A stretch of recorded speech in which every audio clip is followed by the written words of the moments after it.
Ako si Aaron, taga-Kabayan, Benguet. Ang ibabahagi ko sa inyo ay hindi kathang-isip.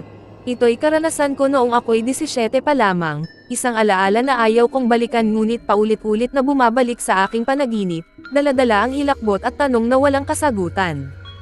Panahon ng tag-init noon, at gaya ng mga karaniwang kabataan sa amin, naisipan naming magtampisaw sa ilog. Kasama ko noon ang matalik kong kaibigan, si James, at ang kanyang pinsan na si Renz, galing Maynila at pansamantalang nagbabakasyon sa probinsya. Wala siyang alam sa mga pamahiin at paniniwala naming taga-Benguet. Sa aming lugar, may isang simpleng ritual bago maligo sa ilog. Kailangan mong bumato ng 3 beses sa tubig at banggitin ang salitang, "Bari-bari." Sabi ng matatanda, ito'y paraan ng pagpapalam sa mga nilalang na nananahan sa tubig, lalo na sa oras ng hapon. Binalaan na namin si Renz, pero tinawanan lang niya kami. Probinsya nga naman, ang sabi niya, at bigla na lamang tumalon sa tubig nang hindi man lang bumato o nagsabi ng bari-bari. Walang nangyaring masama sa una. Lumangoy rin kami, masaya, walang pakialam, parang normal lang.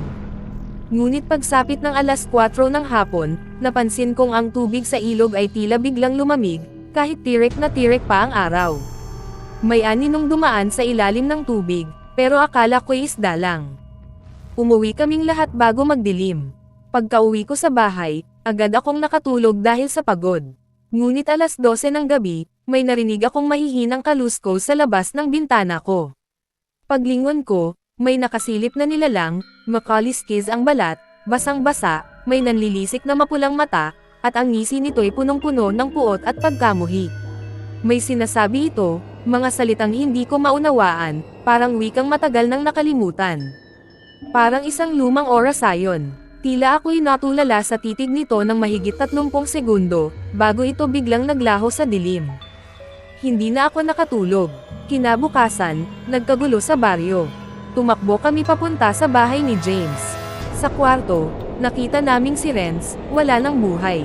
Nanlilisik ang mga mata, nakangangang tila may gustong isigan na huling habilin. Ngunit ang pinakakakilakilabot, may 3 bato na nakasuksok sa loob ng kanyang bibig. Ang isa sa mga bato'y basa pa, tila bagong kuha mula sa ilog. Sa gabing iyon, nagtipon-tipon kaming magkakaibigan. Hindi man namin sabihin ng diretsahan, alam naming lahat kung ano ang nangyari. Hindi lang basta aksidente iyon. Isa iyong parusa. At sa parehong oras ng gabi, bawat isa sa amin ay sinundan rin, may mga bangungot, mga bintanang may kumakatok, may mga tinig sa hangin na paulit-ulit na bumubulong ng iisang salita. Bari, bari.